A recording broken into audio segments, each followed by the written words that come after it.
Go ahead and get started. Please raise your hand and I'll call on you. Doug? Hey, Kurt. I know it's a different year, but having the experience of last year playing without John Quell, do you think that, helps you at all, going through this next stretch, knowing what you can do without her? No. I mean, it's hard to replace JJ, but Sure. Certainly, next man up mentality, next person up mentality. So I love our preparation. I love the confidence in what we're doing, but certainly she's a difficult being replaced. Miles? Hey, Coach. You've got a rematch with Seattle on deck this Sunday. They're one of just 3 teams to win the battle of the boards against you guys this season, and both of your losses have come in games when you're out-rebounded. Especially with this being the first game without JJ, is the approach to try to set the tone as you always do, winning those tough rebounds in traffic, and then make it difficult for them offensively and get into your defensive sets? Yeah, certainly, rebounding has been a major factor in both our wins and losses. So, it's been addressed.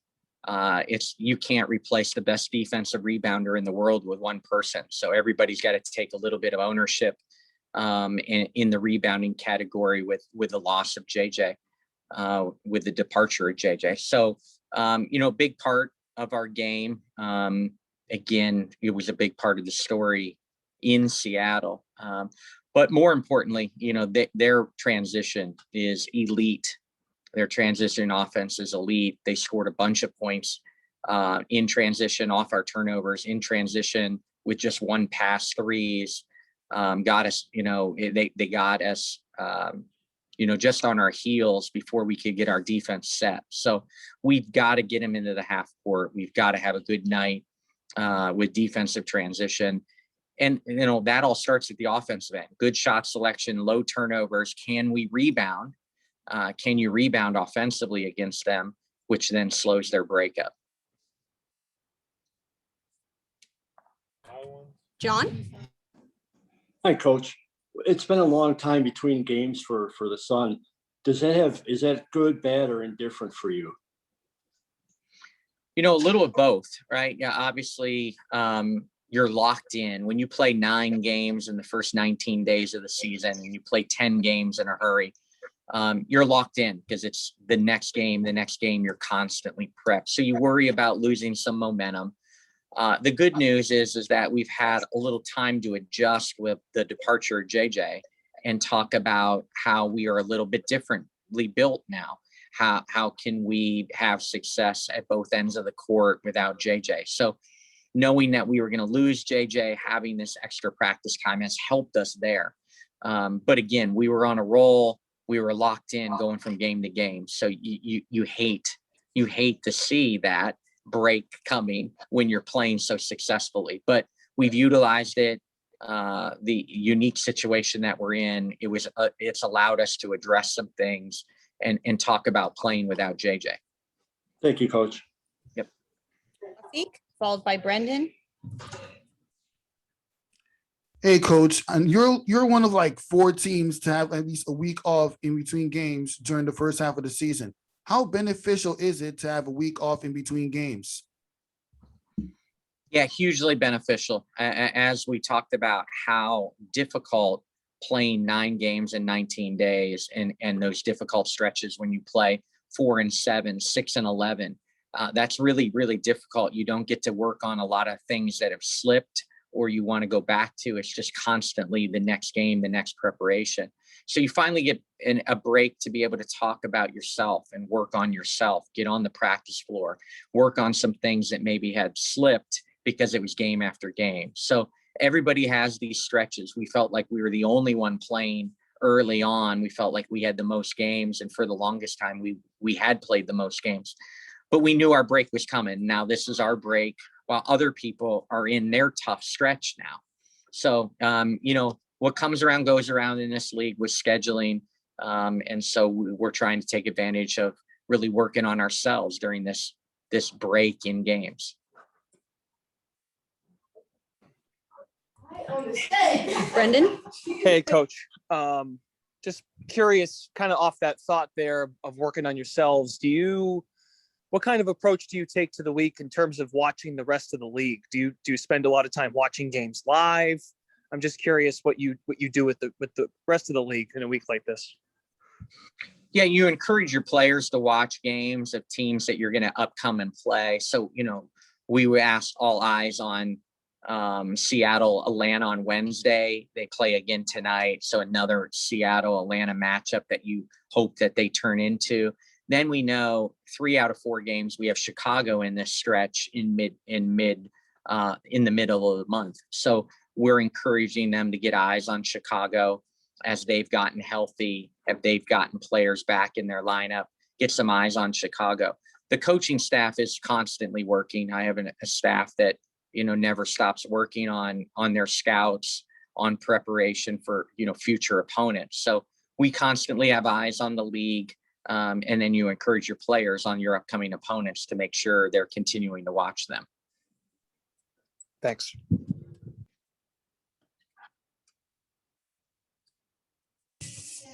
Thanks, Kurt. You're all set. Thank you. I have a large double tie. That'd be okay. Rafiq, we'll begin with you. Yeah, I want to ask you the same way I asked Coach Miller. Like, what are the benefits for your team to have like a week off in the WNBA season, since you were like one of the 4 teams to have a week off? Yeah, well, for one, we get a little more rest, and then also we get to do a lot of film on ourselves, so we get to improve our own game, and then just have time to work on the scout too. So those 3. I know I switched up the order on everyone, so I apologize. Other questions for Stephanie, please. Miles, followed by Doug. Hey, Stephanie. I'm sure you've gotten a lot of questions about JJ already, but with her out for the next few weeks, the team brought in Emma Cannon. What are your first impressions of her game? And you've got such a close-knit team. Is it sometimes tough to bring somebody into your bubble when you guys are so close and running with 9 or 10 all season? Yeah, it can be, but Emma, I think she's a great fit. Like we all like her. Like, she's really cool, and just her game, she's really physical, and she can shoot the ball too, get to the basket. So, yeah, I mean, I think she's a great fit with our team. Thank you. Doug? Hey, Stephanie. Kurt mentioned last game about how, with John Quall out, that, you would be one of the players, you count on a little more. I mean, what kind of opportunities do you see for yourself here in this next, handful of upcoming games? Yeah, just with JJ being out, I mean, everybody has to step up, so it's not just on one person. Yeah, so just being ready when your number's called, like usual, and just going out there and playing the best I can when I am out there.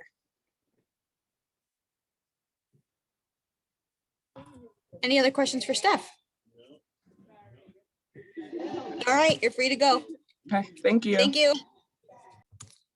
We'll go ahead and get started. Miles, we'll begin with you. Hey, Natisha. This is the longest stretch you've had to relax in season, especially after a really grueling start. With nearly a third of the regular season in the books at this point, how would you evaluate your performance? Well, I think as a team that, we're in a good position, where we want to be. There's always, room for improvement. And so I think we're off to a good start. Great. And you've got 3 matchups with Chicago coming up these next few weeks. On the Winsider pod last week with Aryeh and Rachel, you mentioned that the toughest person to guard in the W is Allie Quigley. You're not the first person I've heard say that, but what is it about her game that makes her so difficult to guard? She's just like really good all around. She has a good shot. She can attack, and she's always moving. So I think that's the hardest part. Thank you. Doug? Hey, Natisha, how did you spend this past week? Kurt mentioned, the importance of keeping your eye on other teams you're going to be playing, and I was curious, how you spent this time off, given that you haven't really had a whole lot so far this year. Yeah, just like it was like mental days, just getting your mind right. We had a long stretch in the beginning So I think that helped a lot. And then we just came back to practice and getting ready for Seattle. And were you able to, I went to the beach. I got a little tan. You can probably tell. what beach?